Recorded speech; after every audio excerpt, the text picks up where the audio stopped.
हुए कितने हर्ष के साथ, कितने उल्लास के साथ अपने अपने मोबाइल कैमरों में वो तस्वीरें कैद करने के लिए बहुत ही उत्सुक नज़र आ रहे हैं। और ये जो नज़ारा है आपसे थोड़ी देर पहले का, जहां पर भव्य बैनर्स के जरिए प्रधानमंत्री नरेंद्र मोदी का स्वागत करने के लिए तैयार अयोध्या को प्रदर्शित किया गया है। और ये जो सड़क है वो सीधे मुख्य राजमार्ग से जुड़ती है, जिसको कि आउटर बाईपास रोड कहा जाता है। वहां से होते हुए आप सीधे जो नया घाट का निर्माण किया गया है लता मंगेशकर चौक, वहां पर प्रवेश कर सकते हैं। और 6 से 8 लेन की बड़ी सड़क बनाई गई है, बिल्कुल चौड़ीकरण किया गया है, पूरा विकास पुनर्विकास किया गया है सारी सुविधाओं का, और सुरक्षा के व्यापक इंतजाम। प्रधानमंत्री का प्रवेश हो चुका है अयोध्या में, और इस रोड शो के बाद ये सीधे प्रधानमंत्री का काफिला पहुंचेगा रेलवे स्टेशन। और रेलवे स्टेशन, जैसा कि वहां पर हमारे वरिष्ठ संवाददाता शैलेंद्र मिश्र बता रहे हैं कि वहां की तस्वीर बिल्कुल बदल चुकी है। और आप समझें कि रेलवे स्टेशन से मुख्य राम मंदिर की जो दूरी है वो बहुत ज़्यादा नहीं है। आप चाहें तो स्वयं पैदल चल करके भी राम मंदिर के दर्शन के लिए जा सकते हैं। हनुमानगढ़ी उससे पहले पड़ेगा। कहा जाता है कि अगर आप अयोध्या में पदार्पण कर रहे हैं तो सबसे पहले आपको वहाँ के वर्तमान राजा धीराज हनुमानगढ़ी में विराजित हनुमान जी की आज्ञा लेनी होगी, आदेश लेना होगा, और उसके बाद श्री राम जन्मभूमि में श्री राम लला के दर्शनों के लिए आप जा सकेंगे।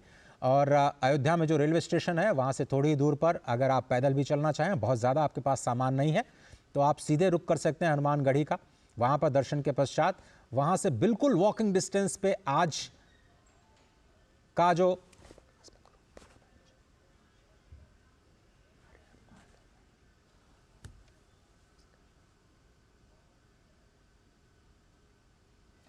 आशुतोष शुक्ला हमारे साथ जुड़ रहे हैं हनुमानगढ़ी से। नमस्कार आशुतोष, बहुत धन्यवाद वक्त निकालने के लिए।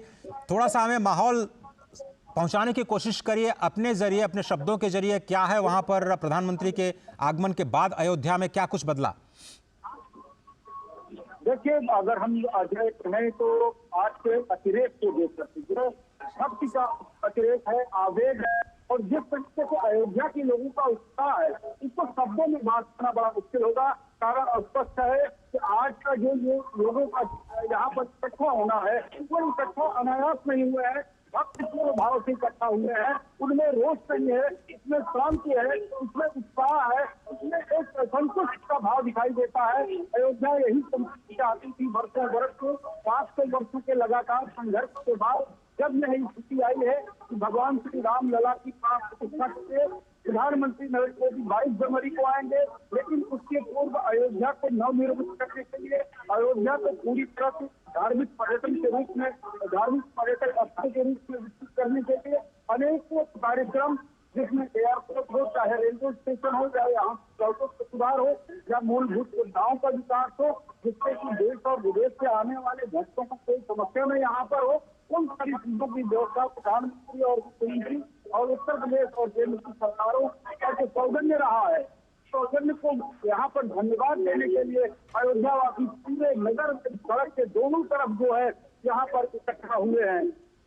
आशुतोष, आप मुझे थोड़ा सा वो मार्ग बता सकते हैं जहां इस वक्त हम देख रहे हैं तस्वीरों में प्रधानमंत्री कौन से रास्ते से जा रहे हैं, और उसके बाद कैसे हनुमानगढ़ी होते हुए उस रास्ते से होते हुए रेलवे स्टेशन तक पहुंचेंगे? वो थोड़ा खाका खींच सकते हैं हमारे लिए? बिल्कुल अजय, अगर आप जो है राजधानी लखनऊ की तरफ से आते हैं तो राजधानी लखनऊ से गोरखपुर को जो हमारा हाईवे जाता है, उस हाईवे पर अयोध्या धाम जो है वहां से प्रवेश करते ही अयोध्या धाम में आपको जो है इस बात का एहसास होगा। और खासतौर पर यहाँ पर जो व्यवस्था की जा रही है, इस तरह से की जा रही है कि जो भक्त अपने भावों को लेकर के आए, उन्हें यहाँ पर प्रवेश करते ही अयोध्या में अपना वातावरण दिखाई दे, और वह धर्म पर कहलाता है, जिस पर प्रधानमंत्री नरेंद्र मोदी उतर करके लोगों से अभिवादन स्वीकार करेंगे, लोगों से मुलाकात करेंगे। जी, धर्म पक्ष से होते हुए प्रधानमंत्री जी लता मंगेशकर की याद में बनाए गए इस चौराहे पर पहुंचेंगे, और कहीं न कहीं इसके पीछे संपूर्ण अयोध्या का जो नव निर्माण किया जा रहा है, इसके पीछे चाहे साहित्य हो, चाहे संगीत हो, सबको एक मिश्रित भाव देकर किया जा रहा है। यही कारण है कि लता और लता का नाम इस चौराहे को दिया गया और इस चौराहे से होते हुए प्रधानमंत्री नरेंद्र मोदी आगे बढ़ेंगे और हनुमानगढ़ी के सामने से होते हुए भगवान श्री राम लला के स्थान पर पहुंचेंगे जहां उनका प्रवेश द्वार है। इसके साथ ही वो रेलवे स्टेशन पहुंचेंगे, रेलवे स्टेशन से फिर से एयरपोर्ट पहुंच जाएंगे। अजय, बिल्कुल सही कहा आपने। इस वक्त जो हम तस्वीरें देख रहे हैं वो है धर्मपथ की। जिस तरह से हमारे वरिष्ठ संवाददाता आशुतोष शुक्ल, जो कि इस वक्त हनुमानगढ़ी के पास बिल्कुल हैं, बता रहे थे कि इस वक्त प्रधानमंत्री नरेंद्र मोदी रोड शो के पहले हिस्से में धर्मपथ पर अभिवादन स्वीकार कर रहे हैं जनता जनार्दन का, और पोस्टर बैनर के जरिए लगातार उनका स्वागत और साथ ही साथ जनता को भी जो विकास कार्य हैं उनकी जानकारियां देते हुए ये जो बैनर पोस्टर्स हैं, खासतौर पर विकसित भारत की जो विकास यात्रा शुरू की गई है। अगर आप थोड़ी देर बाद देखें तो ये जो काफिला है प्रधानमंत्री का पहुंचेगा लता मंगेशकर चौक, जहां पर 3 विकसित भारत की मोदी की गारंटी की गाड़ियां लगातार लोगों को विकास के कार्यों के बारे में बताती रहे। आप पीछे देखिए 9 करोड़ से ज़्यादा लोगों को कैसे योजनाओं के लाभ के साथ जोड़ा गया है, उसकी जानकारी। और जनता जनार्दन भागते हुए कार के काफिले के साथ सिर्फ इसी उम्मीद में कि एक तस्वीर और वेद मंत्रोच्चार, इस वक्त आप देख रहे हैं आपकी स्क्रीन पर, वेद मंत्रोच्चार के जरिए उनका स्वागत किया जा रहा है, फूल मालाओं के जरिए प्रधानमंत्री का स्वागत। और आशुतोष शुक्ल लगातार पल पल पर जो हमारी गतिविधियां उस पर नज़र रखे हुए हैं। राजेश राज हमारे साथ जुड़े हैं। राजेश, आपने भी जायज़ा लिया नई दिल्ली रेलवे स्टेशन का, लेकिन आप चूंकि बिहार से आते हैं, मां जानकी की जो धरती है वहां से आते हैं, कैसे बिहार के लोग आज नई सुविधाओं के साथ अपने आप को अयोध्या के साथ जुड़ते हुए पाएंगे? देखिए अजय, बिल्कुल आपने सही कहा कि जो अवध और मिथिला के जो संबंध हैं वो बेहद पुराने हैं, और इस संबंध की जो कड़ी है वो कहीं ना कहीं अमृत भारत एक्सप्रेस ट्रेन को जो परिचालन शुरू होगा तो इन संबंधों की कड़ी और भी आगे बढ़ेगी। और हम सब लोग जानते हैं कि अवध भगवान श्री राम की जन्मभूमि है और मिथिला उनका ससुराल है। माता जानकी की जो जन्मभूमि है वो सीतामढ़ी है, और यह जो ट्रेन है अमृत भारत जिसका आज लोकार्पण प्रधानमंत्री मोदी कर रहे हैं, यह train Anand Vihar railway station से चलकर अयोध्या होते हुए, श्री राम जन्मभूमि से अयोध्या होते हुए, माता जानकी की जन्मभूमि सीतामढ़ी होते हुए दरभंगा मिथिलांचल तक की यात्रा जब करेगी तो अवध और मिथिला की दूरियां ही नहीं घटेंगी, बल्कि दिलों के बीच जो हम कह सकते हैं कि जो रिश्तों की जो प्रगाढ़ता है, गर्माहट है, वह भी देखने को मिलेगी। और जो पौराणिक संबंध है, जो पुराने जो रिश्ते रहे हैं, वह भी आगे बढ़ेंगे। और वंदे भारत जैसी हाई क्लास ट्रेन जब भारतीय रेल ने चलाया और उसकी सफलता को देखकर जब विपक्ष के लोग ये कहते थे कि सिर्फ एक क्लास को प्रभावित करने के लिए ट्रेन चलाई गई है, तो अमृत भारत ट्रेन जो है ये नॉन एसी ट्रेन है, और यह जो सामान्य लोग हैं उनके सपनों पर खड़ा उतरने की कोशिश जो है वो भारतीय बिल्कुल सही कहा आपने। और बिल्कुल सही कहा आपने राजेश। चूंकि मिथिला के रस से बहुत सारे लोग अनभिज्ञ हैं, जानते नहीं है कि मिथिला का रस कैसे आपको प्रेम में सराबोर कर देता है। इसलिए जब ये सुविधाएं बढ़ेंगी तो माँ जानकी की धरती, जैसा कि आप कह रहे हैं, सीतामढ़ी और दरभंगा से होती हुई जो अमृत ट्रेन चलेगी। और इस वक्त आप देख रहे हैं राम कथा पार्क, जो कि बिल्कुल पास में है लता मंगेशकर चौक के, वहां पर प्रधानमंत्री का काफिला पहुंच चुका है। ये स्तंभ जो देख रहे हैं वो नए भारत के नए विकास स्तंभ हैं। अलग मार्ग पर थोड़ी थोड़ी जगह पर आपको सुलभ शौचालय दिखाई देंगे, यानी बिल्कुल स्वच्छता का ख्याल रखा जाएगा। प्रधानमंत्री जिसके लिए हमेशा कहते रहे हैं कि जो भी तीर्थयात्री आएँ वो अपना ख्याल रखें, साथ ही साथ शहर का ख्याल रखें, उस तीर्थ का ख्याल रखें जहां पर वो तीर्थाटन के लिए, पर्यटन के लिए जा रहे हैं। ये जो स्तंभ है अभी उसकी खूबसूरत आभा आप शाम को देखिएगा, जब यहाँ पर ज़बरदस्त लाइटिंग होती है तो इन स्तंभ के जरिए कैसे एक विकास का द्वार आपको दिखता है। ये बिल्कुल लता मंगेशकर चौक पर इस वक्त प्रधानमंत्री का काफिला पहुँच चुका है। बहुत ही खूबसूरत तस्वीरें, अनेक संगीत और वाद्य यंत्र के साथ सैकड़ों लोग इस वक्त लता मंगेशकर चौक के पास प्रधानमंत्री नरेंद्र मोदी का अभिवादन करते हुए। उत्सुकता लोगों को ज़रूर थी, लेकिन उत्सुकता थी 22 जनवरी की। आज के दिन का अंदाज शायद किसी को भी नहीं रहा होगा कि प्रधानमंत्री 22 जनवरी से पहले आज 30 दिसंबर को भी यानी 2023 खत्म होते होते एक बार अयोध्या का दौरा करेंगे। साथ ही साथ अयोध्या को कई हजारों करोड़ रुपए की परियोजनाओं की सौगात भी देंगे। बहुत सारी परियोजनाएं पिछले 2 साल 3 साल से जो नए अयोध्या का मास्टर प्लान है उसके तहत चल रही थी, उसमें आज 2 बड़ी परियोजनाएं राष्ट्र को समर्पित की जा रही हैं, जिसमें कि अयोध्या धाम रेलवे स्टेशन और महर्षि वाल्मीकि इंटरनेशनल एयरपोर्ट। ये जो 2 परियोजनाएं हैं, एक परियोजना दुनिया को कनेक्ट करेगी भगवान राम के धाम से, तो दूसरी परियोजना देश के विभिन्न हिस्सों को भगवान राम के धाम से कनेक्ट करेगी। आशुतोष, क्या आप मेरे साथ बने हुए हैं? नमस्कार आशुतोष, क्या आप मेरे साथ हैं? बिल्कुल अजय, मैं आपके साथ हूँ और इस वक्त प्रधानमंत्री का काफिला धीरे धीरे अयोध्या में प्रवेश कर रहा है और अयोध्या में जो धर्म पक्ष ये काफिला राम पक्ष की ओर मुड़ेगा। राम पक्ष से हनुमानगढ़ी की ओर जो रास्ता जाता है वो भक्ति पक्ष कहलाता है, लेकिन भक्ति पक्ष आज प्रधानमंत्री नहीं जाएंगे। आज राम पक्ष होते हुए वो नवनिर्मित रेलवे स्टेशन का उद्घाटन करने के लिए जाएंगे, जहां पर अयोध्या से और देश और दुनिया की कनेक्टिविटी के लिए तमाम सारी ट्रेनों को जो है हरी झंडी दिखाएंगे। इसके साथ ही नवनिर्मित अयोध्या रेलवे स्टेशन का उद्घाटन करेंगे। आप अजय देख सकते हैं अपने टीवी स्क्रीन पर किस तरीके से लोगों में शांति के साथ अपने उस नायक का जो है स्वागत कर रहे हैं, जो उनको कहीं न कहीं अयोध्या वासियों के मन में है। जिस तरीके से भगवान श्री राम का मंदिर यह बन रहा है, उसके पीछे कहीं न कहीं सरकार का योगदान है। जिस तरह से अयोध्या का विकास हो रहा है उसमें सरकार महत्वपूर्ण कार्य कर रही है और उनके कार्यों को धन्यवाद ज्ञापित करने के लिए अयोध्या वासी आज सड़क के दोनों ओर खड़े हुए हैं। वास्तव में अजय, अगर हम कहें तो राम का जो स्वरूप है, राम का जो वांग्मय है, वह एक विराट स्वरूप है, वह एक विराट वांग्मय है। उस वांग्मय में संपूर्ण राष्ट्र समाहित होता है और जब बात राष्ट्रीय एकीकरण की होती है तो बात सिर्फ यही होती है कि भगवान राम का जो स्वरूप है वही राष्ट्रीय एकीकरण का एकमात्र स्वरूप है। और यही कारण है कि अल्लामा इकबाल ने भी भगवान राम को जो है इसको इकरार हिंद कहा। और यही कारण है कि चाहे जो संस्कृति और सभ्यता रही हो, सारी सभ्यता और सारी संस्कृतियों के लोगों ने भगवान राम के चरित्र को माना है। और ये कारण स्पष्ट है, भगवान राम राजा दशरथ के पुत्र राजकुमार जिन्हें गद्दी मिलने जा रही है, उनका राज्याभिषेक होने जा रहा है, उन्हें वन गमन की जो है अनुमति दी जाती है, आदेश दिया जाता है। और जब भगवान राम राजकुमार के रूप में वन में जाते हैं और वहां से 14 वर्ष के बाद लौट करके आते हैं तो मर्यादा पुरुषोत्तम श्री राम के रूप में होते हैं।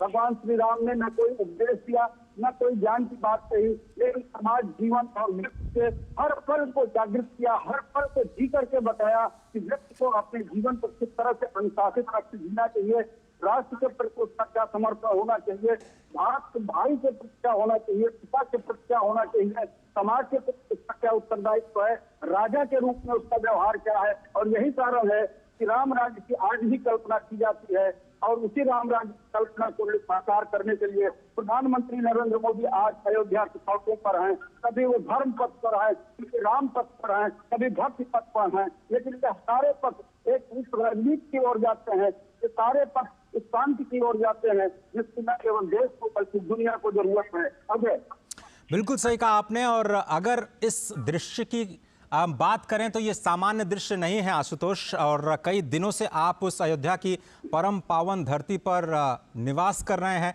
जिसकी हम लोग सिर्फ कल्पना करते हैं, हम लोग सोचते हैं, लेकिन आपका भाग्य अद्भुत है क्योंकि भगवान शंकर स्वयं कहते हैं कि ये तो बहुत ही दुर्गम नगरी है, वहाँ पर रहना, वहाँ पर तपस्या करना, वहाँ पर दान करना ये बहुत ही दुष्कर है। और अगर आपको अयोध्या वास मिल जाए ये तो बहुत ही सुदुष्कर है। अगर आप एक पग पग इस अयोध्या की धरती पर बढ़ाते हैं तो आपको अश्वमेध यज्ञ का फल मिलता है। यावत् पदानि रामस्य मार्गम गच्छति मानुषः पदे पदे श्वमेधस्य यज्ञस्य लभते फलम। एक एक पद, तो आप देख रहे हैं कि जो ये सुरक्षा कर्मी भी एक एक पद इस वक्त काफिले के साथ बढ़ा रहे हैं और सैकड़ों हजारों की संख्या में जो लोग अभिवादन कर रहे हैं। भले ही इस वक्त मौका प्रधानमंत्री के अभिवादन का हो, उनके स्वागत का हो, क्योंकि विकास पुरुष कहे जाते हैं, विकास की बड़ी सौगातें आज अयोध्या को मिलने जा रही हैं, लेकिन अपने आप में ये तीर्थ यात्रा से कम नहीं है और एक बहुत ही अनोखा अवसर अयोध्या वासियों के लिए इस वक्त आप देख रहे हैं। धर्म पथ से चलते हुए अब राम पथ, जो 3 मुख्य पथ कहे गए हैं आज की नई अयोध्या, जिसको आप कहें नई अयोध्या, तो मैं इसलिए कह रहा हूं कि नई अयोध्या और पुरानी अयोध्या कि आप रिलेट कर सकते हैं कि एक तरफ संस्कार, विचार, संस्कृति और जो विरासत है उसको संरक्षित करते हुए प्राचीन अयोध्या के जो प्राचीन संस्मरण हैं उनको कैसे संरक्षित रखते हुए नए कीर्तिमान और नए स्थलों का विकास किया जा रहा है। इसमें न केवल भव्य राम मंदिर बल्कि 148 आध्यात्मिक स्थलों का विकास एक साथ किया जा रहा है। दूसरी तरफ नई अयोध्या बन रही है जिसमें वर्ल्ड क्लास विश्व स्तर की आपको रेलवे स्टेशंस, विश्व स्तर के आपको इंटरनेशनल जो हवाई अड्डा उसका निर्माण और सड़कों का निर्माण, यानी सड़क परिवहन, रेल परिवहन, हवाई परिवहन और साथ ही साथ वाटरवेज, उसको भी आप नहीं भूल सकते हैं क्योंकि अयोध्या शायद एशिया का पहला शहर होगा जिसको वाटरवेज यानी सरयू के किनारे किनारे डेवलप करके एक नया मॉडल देने की कोशिश की जा रही है इस हेरिटेज टूरिज्म को बढ़ावा देने की। आशुतोष, $1 ट्रिलियन इकॉनमी की बात करता है उत्तर प्रदेश। अयोध्या लगता है कि अब नए कलेवर में आने को तैयार है और विकास की भी जो गाड़ी है यहां से अब और रफ्तार पकड़ने वाली है, चाहे रेल के जरिए या फिर वायुयान के जरिए। देखिए अजय, अगर उत्तर प्रदेश की आप बात करते हैं तो उत्तर प्रदेश में सिर्फ अयोध्या नहीं, मथुरा, काशी और प्रयागराज ये ऐसे तीर्थ स्थान है जो सनातन धर्म और सनातन मतावलंबियों के लिए संपूर्ण दुनिया से बहुत ही पवित्र है।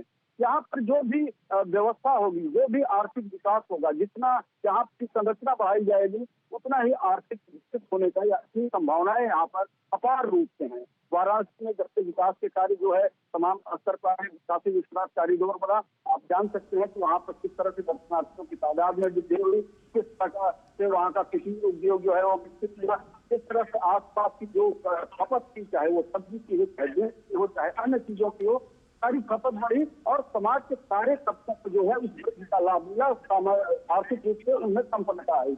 वही स्थिति कमोबेश अयोध्या में भी लाने की कोशिश की जा रही है। जब पर्यटन बढ़ेगा, लोग आएंगे, जरूरतें बढ़ेंगी और उसके बाद जो है कहीं न कहीं जो है अयोध्या के लोगों की जो वार्षिक इनकम है उसमें भी फर्क पड़ेगा, उनके रहन सहन में फर्क आएगा। लेकिन जिस तरह का दृश्य अजय इस वक्त आप अयोध्या की सड़कों पर देख रहे हैं, मैं एक ही शब्द में अगर कहें तो न भूतो न भविष्य, न ऐसा दिखा है न ऐसा दिखेगा। कारण यह है कि अयोध्या हमेशा अशांत रही है। अयोध्या जितनी पवित्र थी, जितनी आध्यात्मिक थी, जितनी धार्मिक थी, जितनी पौराणिक थी, उतना ही विवादों में घिरी हुई थी।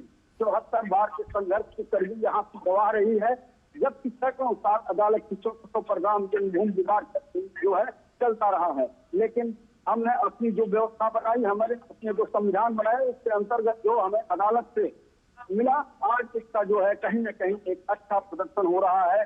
प्रधानमंत्री नरेंद्र मोदी इस वक्त अयोध्या की सड़कों पर अयोध्यावासियों से अभिवादन स्वीकार कर रहे हैं और चल रहे हैं। राम के इस विराट स्वरूप, उस विराट भारत के एक तरह का स्वरूप कहीं न कहीं प्रधानमंत्री का प्रतिनिधित्व करते हुए दिखाई दे रहे हैं।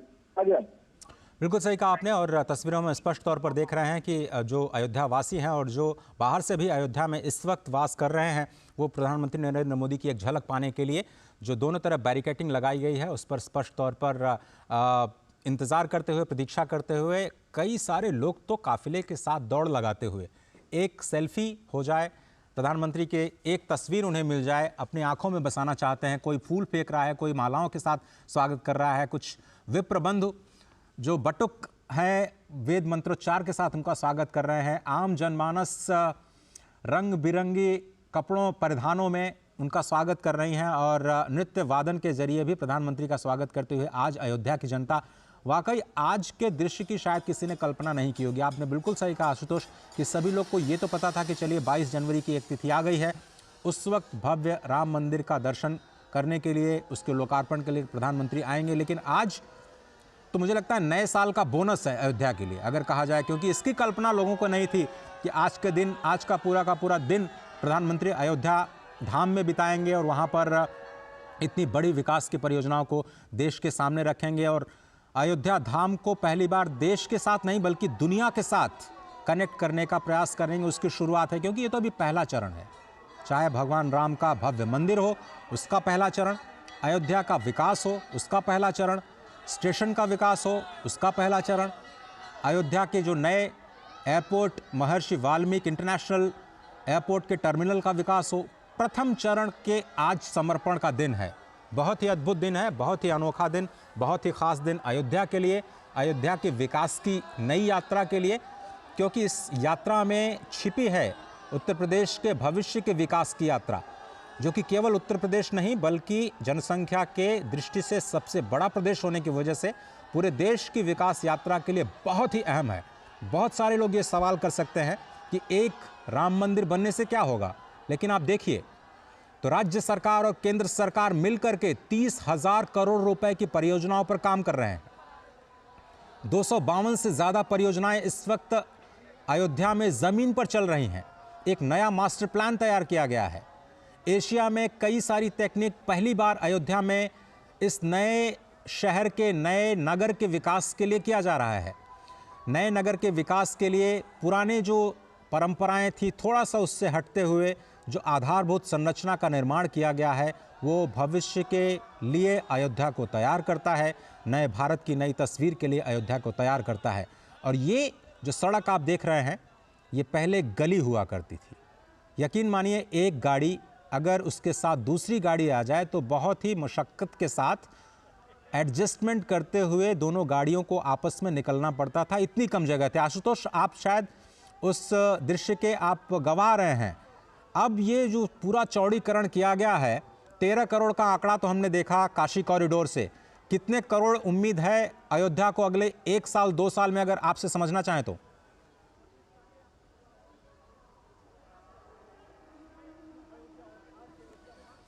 चलिए आशुतोष से हम संपर्क करने की कोशिश करेंगे। जी जी जी जी अजय, तो पहले मैं आपको बताना चाहूंगा कि जो भौतिक वातावरण है वो सुविधा भक्तों को प्रदान करता है, लेकिन आकर्षण जो है निश्चित की होती है, उस जगह की होती है, उस देवता की है जो सबको आकर्षित करता है, जो अपने पथ पे अपने मार्ग पर चलाने के लिए लोगों को प्रेरित करता है।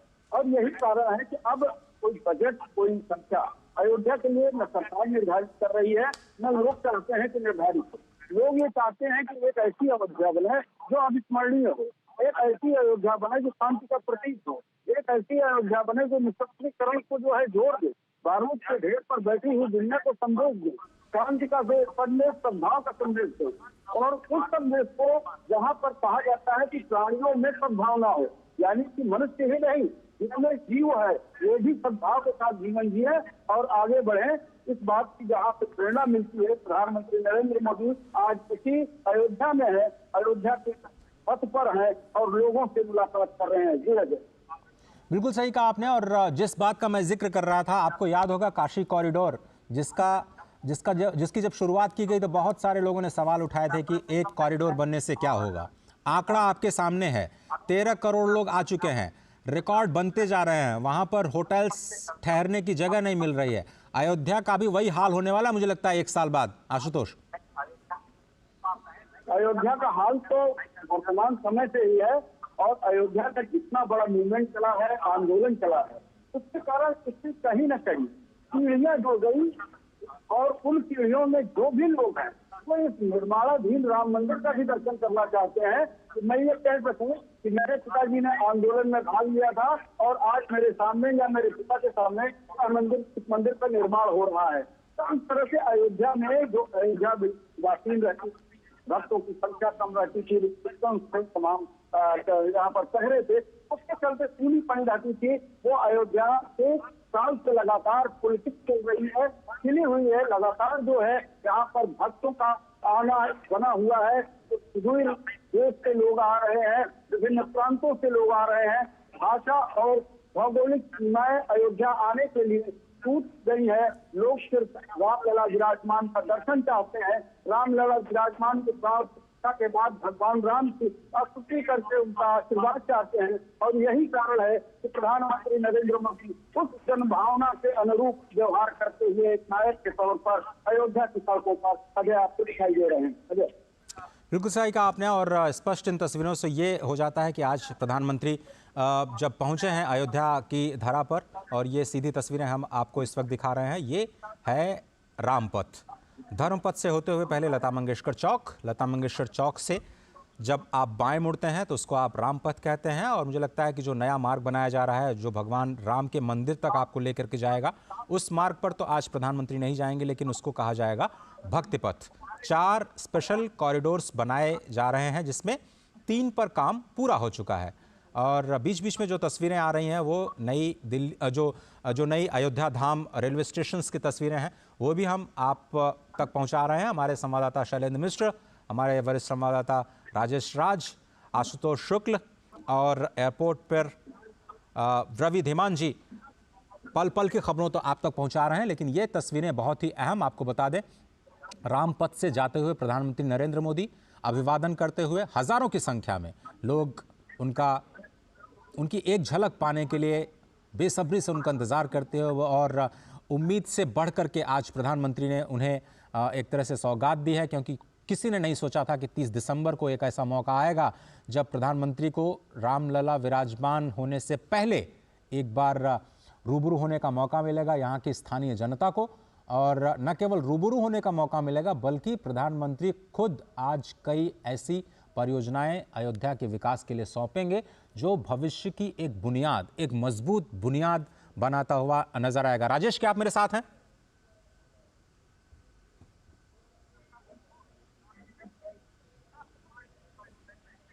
राजेश या शैलेंद्र, क्या आप में से कोई मुझे सुन पा रहा है? हाँ, मैं अजय जी आपकी आवाज सुन रहा हूँ। राजेश जी, बहुत धन्यवाद आपका। एक बार फिर से इस यात्रा को हम आपके साथ आगे बढ़ाते हैं। आशुतोष जी भी हमारे साथ बने हुए हैं। इस वक्त जो यात्रा है वो रामपथ की है, और आपने कहा कि माँ जानकी की जो धरती है, भक्ति नगरी, वहाँ से जोड़ते हुए अमृत ट्रेन चलने वाली है, और आपने तो उस ट्रेन में सफ़र भी किया है। कितनी बदलेगी दुनिया तीर्थयात्रियों की? देखिए, बिल्कुल आपने सही कहा कि भगवान श्री राम की जो जन्मभूमि है अयोध्या, यह करोड़ों जो लोग हैं हिंदुस्तान के, जो राम में आस्था रखने वाले लोग हैं, उनकी कहीं ना कहीं एक बड़ी तीर्थस्थली है। और यहाँ पर दक्षिण भारत के जो लोग हैं उनका भी सालों भर आगमन होता रहता है। तो सिर्फ अयोध्या जो है कोई बिहार और उत्तर प्रदेश नहीं, बल्कि पूरब, पश्चिम, उत्तर, दक्षिण। आपने रंगनाथ की याद दिला दी हमें राजेश राज जी। और सही कहा आपने कि बैंगलोर से भी तो जुड़ रहे हैं हम लोग नई ट्रेन के जरिए। बहुत जल्दी विश्वेश्वरैया टर्मिनल से अयोध्या को जोड़ते हुए नई ट्रेन वहां से भी चलने वाली है। बिल्कुल, आज जो 2 अमृत भारत ट्रेन का परिचालन हो रहा है अजय, उसमें अयोध्या से एक दरभंगा और दूसरी जो ट्रेन है वो मालदा टाउन और बेंगलोर के बीच जो है वो अमृत भारत का परिचालन हो रहा है। और आने वाले दिनों में ये उम्मीद की जा रही है कि जैसे अयोध्या धाम रेलवे स्टेशन का कायाकल्प कर दिया गया, रात जब रेल मंत्री अश्विनी वैष्णव का मैंने इंटरव्यू किया था तो अश्विनी वैष्णव ने यही कहा कि आज इसकी कैपेसिटी 20,000 है, लेकिन आने वाले दिनों में 1 लाख लोगों के आवाजाही की कैपेसिटी बनाने की क्षमता हम अयोध्या धाम रेलवे स्टेशन पर रखेंगे। और स्टेशन के सबसे ऊपरी हिस्से पर जाकर के जब हमने देखा तो एक रूफ जो है वो तैयार किया गया है, जिस पर भी मुसाफिर आकर के बैठने का काम करेंगे। रूफ लॉन्ज उसको कहा जाएगा, और वो एक बेहद खूबसूरत नजारा प्रस्तुत कर रहा है। तो कुल मिलाकर हम देख सकते हैं कि जब यहाँ पर अयोध्या जो लोग आएंगे तीर्थाटन करने के लिए, और उनकी हसरत होगी कि माता जानकी की भूमि सीतामढ़ी हम जाएं, और सीतामढ़ी से फिर जो रामचंद्र जी का जो ससुराल है जनकपुर, वहां तक की यात्रा करें, तो कहीं न कहीं राजा दशरथ और राजा जनक की जो दोनों नगरी है, वो नगरी दोनों अपने को एक दूसरे को एसोसिएट करेंगे, संबद्ध करेंगे। और जो यहाँ तीर्थाटन करने वाले लोग हैं राजेश जी, जब भगवान राम की वर यात्रा श्री अयोध्या धाम से निकली जनकपुर पहुंचने के लिए, तो कई सारे दिन लग गए, क्योंकि उस वक्त तो रोज लोग पैदल चला करते थे, रथ के द्वारा चला करते थे। लेकिन आज जो यात्रा है विकास की इस नए परिवेश में, आधुनिक परिवेश में, समय की जो सीमा है बहुत कम हो जाएगी। ये जो अमृत ट्रेन्स आप बता रहे हैं, कितना समय लगेगा पहुंचने में माँ जानकी की धरती से भगवान राम के अयोध्या धाम तक? देखिए, अयोध्या धाम जो ट्रेन अभी इनॉग्रल जो ट्रेन है, जिस ट्रेन में मैं सफर करूंगा गोरखपुर तक, हम बाबा जी। गोरखनाथ की धरती तक हम जाएंगे, तो गोरखपुर तक हम 2-2:30 बजे के आसपास पहुंचेंगे और यह ट्रेन दरभंगा आज रात तकरीबन 12 बजे के आसपास जो है, ये 12 बजे के आसपास, 12 बजे से के ऊपर जो है ये ट्रेन पहुंच जाएगी। और उससे पहले जो है सीतामढ़ी जो है माता जानकी की जो धरती, वहाँ ट्रेन पहुंचेगी। जनकपुर मतलब मोड़ कमोबेश एक 10-12 स्टेशन 10-12 होगा। घंटे का आप सफर कह रहे हैं कि 10-12 हाँ, घंटे में आप आराम से वहां और से जनकपुर से अयोध्या धाम पहुंच बिल्कुल, सकते हैं। और चलिए, सबसे बड़ी बात है अजय कि जो ट्रेन है, जी। ये ट्रेन फुल्ली जो है नॉन एसी ट्रेन है। और जो पहले सवारी गाड़ियां चलती थी, उन सवारी गाड़ियों को इतना अपग्रेड किया गया है कि इसकी जो सीटें हैं, बाथरूम्स हैं, या जो तमाम जो सुविधाएं इसमें दी गई हैं, बहुत अत्याधुनिक है। हर एक बर्थ पर मोबाइल चार्जिंग की व्यवस्था की गई है, पानी के बोतल रखने की व्यवस्था की गई है, मोबाइल फोन आप आराम से वहां पर रख सकते हैं। तो कुल मिलाकर हम देख सकते हैं कि जो पहले लोगों को एक कुप्पे में चार्जिंग पॉइंट के लिए जूझना पड़ता था लोगों को, वो तमाम संकट जो है वो इसमें दूर हो चले हैं। बाथरूम्स भी बहुत खूबसूरत बाथरूम है, अत्याधुनिक सुविधाओं से लैस है। पैर जो है पैर से द्वारा संचालित होगा, वो जो नल अगर खोलने की जरूरत है तो सीधे पैर आप अगर पुश करेंगे तो पैर से ये ट्रेन जो नल है वो नल चालू हो जाएगा। आधुनिक सुविधाओं का बिल्कुल इस्तेमाल किया गया, आप सही कह रहे हैं। लेकिन हम अगर राजेश ये समझना चाहिए कि जो वंदे भारत की बात आप कर रहे थे, वंदे भारत एक अत्याधुनिक तकनीक के साथ एसी कोच की जो व्यवस्था की गई थी, मुझे लगता है कि अब वो उसका लक्ष्य तो है कि 75 वंदे भारत ट्रेन चलाई जाएं। क्या हम ये माने कि आगे जाते हुए अमृत ट्रेन का सिलसिला अब चल निकला है? अयोध्या भले ही एक पड़ाव हो, एक सुखद पड़ाव हो, लेकिन अब अमृत ट्रेन की भी संख्या आगे बढ़ेगी आगे जाते हुए भविष्य में?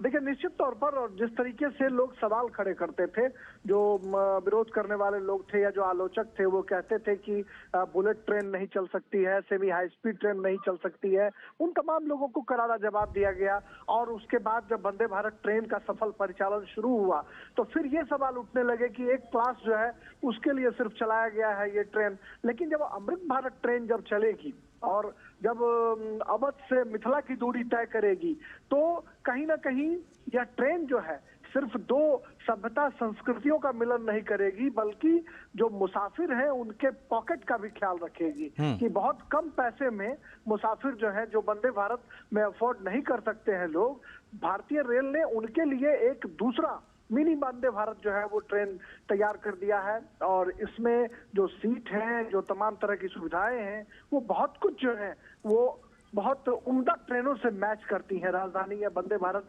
ट्रेनों के जो में जो बहुत सारी चीजें हैं उससे मिलती जुलती ये ट्रेन है। और ऐसे में अगर आने वाले दिनों में सवारी गाड़ियों के परिचालन पर या इन अमृत भारत ट्रेन का अगर परिचालन बड़े पैमाने पर होता है, और मुझे लगता है कि भारतीय रेल इस ट्रेन के माध्यम से जो पुरानी जर्जर जो ट्रेनें हैं उनको रिप्लेस करने की तैयारी भी कर रही है। यानी भारतीय रेल अपने एक नए क्लेवर, नए फ्लेवर, नए तेवर के साथ मुसाफिरों के दिलों पर राज करने की तैयारी कर रहा है।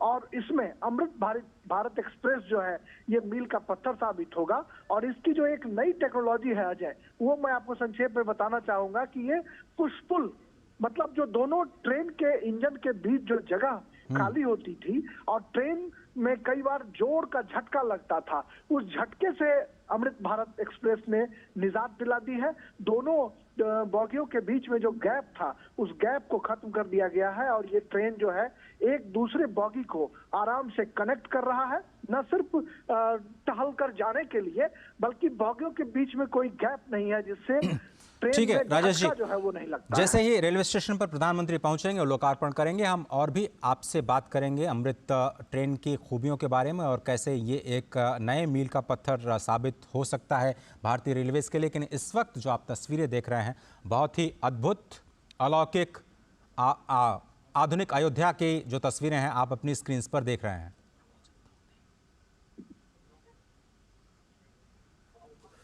स्पष्ट तौर पर ये जो रामपथ से तस्वीरें हम आप तक पहुंचा रहे हैं, प्रधानमंत्री नरेंद्र मोदी वहां पर पहुंचे हैं और अयोध्या के जो वासी हैं वहां पर उनका स्वागत करते हुए और सभी का अभिवादन करते हुए प्रधानमंत्री ये कोशिश करते हैं कि कोई छूट न जाए, जहां तक हो सके वो जनता के साथ संवाद करने का, अपने हाथों के अभिवादन के माध्यम से, अपने आंखों के माध्यम से लगातार सबसे बातचीत करते हुए, अभिवादन स्वीकार करते हुए, प्रणाम स्वीकार करते हुए, स्वयं अभिवादन करते हुए, सभी के स्वागत का उत्तर देते हुए प्रधानमंत्री नरेंद्र मोदी, आप देख रहे हैं ये रामपथ की तस्वीरें। जैसा कि हमारे संवाददाता लगातार बता रहे थे कि सीधे जो आउटर बाईपास रोड है वहाँ से आप धर्म पथ पर प्रवेश करेंगे, जहाँ पर शुरुआत की प्रधानमंत्री ने, और भव्य स्तंभों के ज़रिए स्वागत किया गया उनका, और सैकड़ों हज़ारों की संख्या में जनता ने उनका अभिवादन किया। उसके बाद काफिला पहुंचा लता मंगेशकर चौक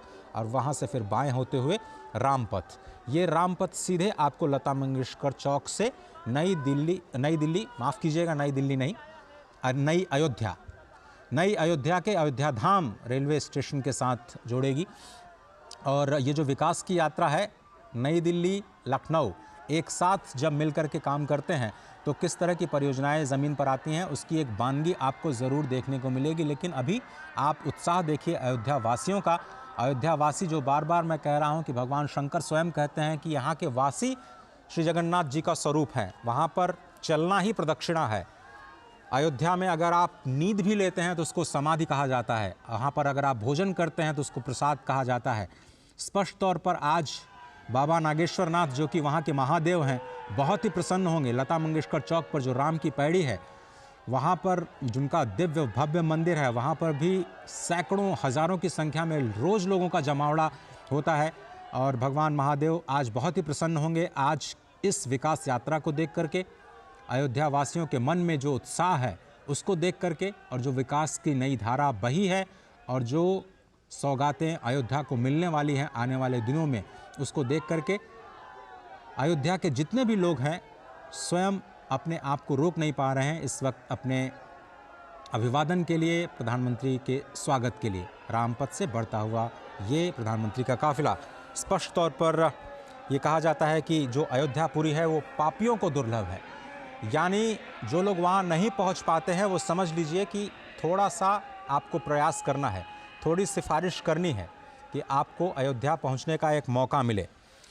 अयोध्या में मां सरयू जब आपने देखा कि धर्मपथ से जाते हुए वो राम कथा पार्क के पास पहुंचे, लता मंगेशकर चौक, बिल्कुल वहां से 100 से 150 मीटर दूरी पर मां सरयू बहती हैं। और मां सरयू के तट पर अयोध्या की अगर हम बात किए जाए तो अयोध्या का पूरा जो विस्तार है वो 12 योजन यानी 144 किलोमीटर लंबा और 3 योजन यानी 36 किलोमीटर चौड़ा, ये स्कंद पुराण में अयोध्या की गति और स्थिति बताई गई है।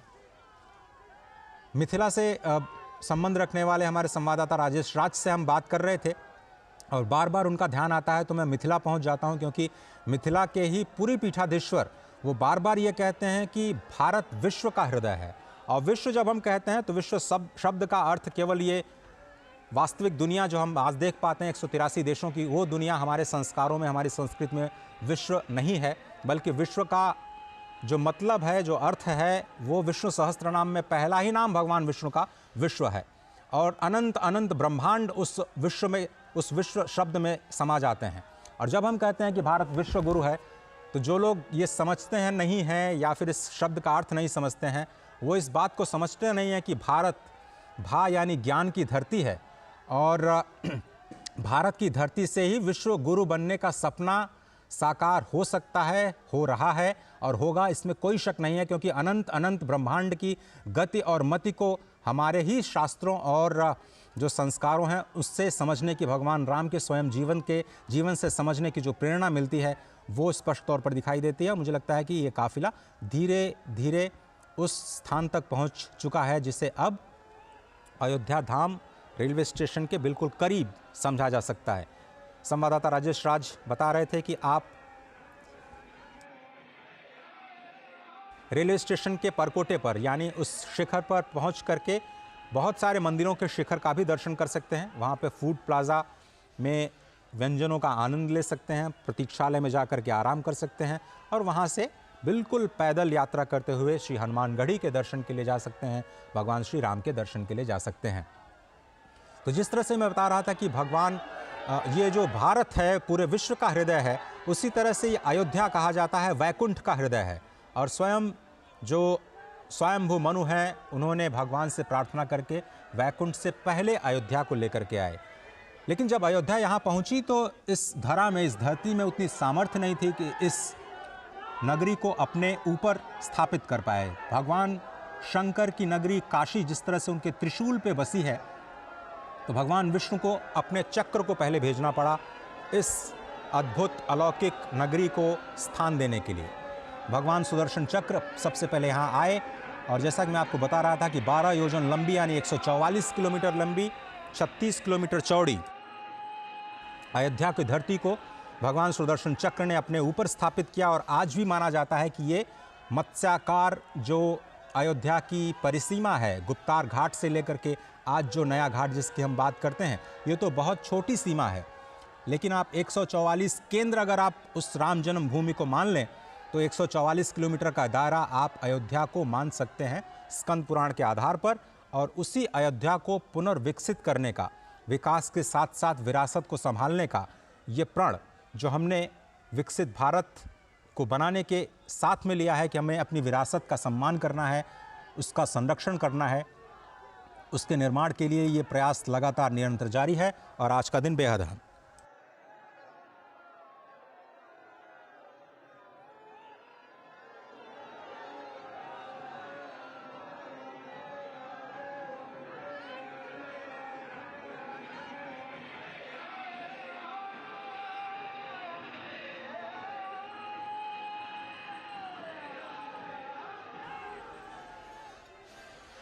हमारे संवाददाता शैलेंद्र मिश्र, राजेश राज और आशुतोष शुक्ल लगातार स्थिति पर नज़र बनाए हुए हैं। इस भव्य और दिव्य यात्रा के गवाह ये तीनों ही संवाददाता इस वक्त अयोध्या की धरती पर खुद मौजूद। और जिस तरह से हम ये लगातार कह रहे हैं कि आपका बहुत पुण्य होना चाहिए अयोध्या की धरती पर कदम भी रखने के लिए, माँ सरयू के दर्शन करने के लिए, इन संतों के दर्शन करने के लिए। लेकिन आज एक विकास की यात्रा लोग इस वक्त धर्मपथ से होते हुए रामपथ के जरिए प्रधानमंत्री को स्वयं देख रहे हैं। 11,000 करोड़ रुपए से ज़्यादा की परियोजनाएं आज राष्ट्र को समर्पित की जानी हैं। कुछ पुरानी परियोजनाएं राष्ट्र को समर्पित की जाएंगी, कुछ नई परियोजनाएं उनका शिलान्यास किया जाएगा और क्या कुछ दिशा स्वयं प्रधानमंत्री मोदी के मन में है यहाँ की विकास की यात्रा को लेकर के, उसको आज देश के सामने रखा जाएगा जब वो आज करीब 1:30 बजे 2 बजे यहाँ के जो निवासी हैं उनसे मुखातिब होंगे। नए एयरपोर्ट का टर्मिनल बन करके तैयार हो गया है। एयरपोर्ट अथॉरिटी ऑफ इंडिया के लिए भी बहुत ही अद्भुत क्षण, एविएशन मिनिस्ट्री के लिए भी बहुत ही चैलेंजिंग टास्क, 1.5 साल 2 साल में इस पूरे टर्मिनल बिल्डिंग को खड़ा करना। और जैसा कि हमारे संवाददाता बता रहे थे कि यह पहला फेज़ है रेलवे स्टेशन का, जिसे 5 गुना विस्तार दिया जाएगा। 20,000 यात्रियों की जो क्षमता है उसको बढ़ा करके 1 लाख यात्रियों तक करने की योजना सरकार की बन चुकी है, रेलवेज़ की बन चुकी है। उसी तरह से एविएशन मंत्रालय की जो योजना है वो मौजूदा टर्मिनल के पहले फेज़ को जब दूसरे फेज़ में विस्तार दिया जाएगा तो उसका आकार 10 गुना करने की है। आप ये समझिए कि हर रोज़ 1 से 1.5 लाख लोग अयोध्या की धरती पर आएंगे रामलला के दर्शन करने के लिए। इतनी बड़ी संख्या में लोगों का स्वागत करना, लोगों की रहने की व्यवस्था करना, लोगों के जो मूलभूत सुविधाएं हैं, पानी की, ठहरने की, रहने की, भोजन की, प्रसाद की, जो स्वच्छता के कार्यक्रम किए जाने हैं उसकी, उन सब की व्यवस्था करना यहाँ के अयोध्या नगर निगम के लिए कितनी बड़ी चुनौती रहा होगा। लेकिन इसको नई अयोध्या के निर्माण में इन सभी कारकों का ख्याल रखा जा रहा है।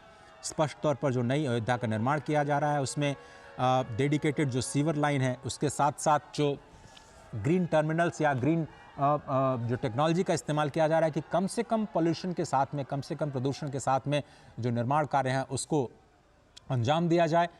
बिल्डिंग्स जो बनाई जा रही हैं, चाहे वो रेलवे स्टेशन की बिल्डिंग हो या फिर एयरपोर्ट टर्मिनल की बिल्डिंग हो, उसको कैसे ग्रीन टेक्नोलॉजी के ज़रिए, नई हरित टेक्नोलॉजी के ज़रिए कम से कम प्रदूषण के साथ बनाया जाए, कम से कम समय में बनाया जाए, ये एक इसका ख्याल रखने की पूरी कोशिश की गई है। और लगातार फिर से हम वही आपको समझाने की कोशिश, बताने की कोशिश कि कैसे भारत विरासत को और विकास को एक साथ लेकर के चलने का भरसक प्रयास कर रहा है।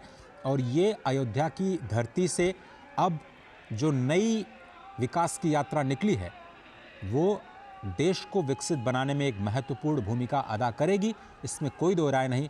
क्योंकि अब जनता, ख़ास तौर पर युवाओं का जो आकर्षण है इन नई आधारभूत संरचनाओं के जरिए, जो पूरी दुनिया को आकृष्ट करने का, भगवान राम के धाम में आकृष्ट करने का जो प्रयास, उसकी शुरुआत हुई है, वो एक अनोखी पहल कही जा सकती है अयोध्या के विकास के लिए। आशुतोष शुक्ल, क्या आप मेरे साथ हैं? बिल्कुल अजय, मैं सुन रहा हूँ। तो इस विकास यात्रा को अब आपके जरिए हम आगे बढ़ाते हैं और समझने की कोशिश करते हैं कि ये जो यात्रा है, विकास की यात्रा, अब यहाँ से आगे और कौन से पड़ाव तय करने जा रही है? बिल्कुल अजय, जिस तरीके से ये विकास की यात्रा है, इसका पड़ाव जो है वो इसका आखिरी कोई छोर नहीं होता है। विकास की यात्रा में अगर आप केवल मूलभूत सुविधाओं या संरचनाओं के विकास को विकास मानते हैं तो वह संपूर्ण विकास नहीं है। विकास में व्यक्तित्व का विकास, मानवता का विकास, समाज का विकास, निर्माण, ये सारी चीजें भी जुड़ती हैं। और यही कारण है कि जब सत्ता का निर्माण होता है, किसी देश का निर्माण होता है, तो उसके पीछे एक वैचारिक अवधारणा होती है।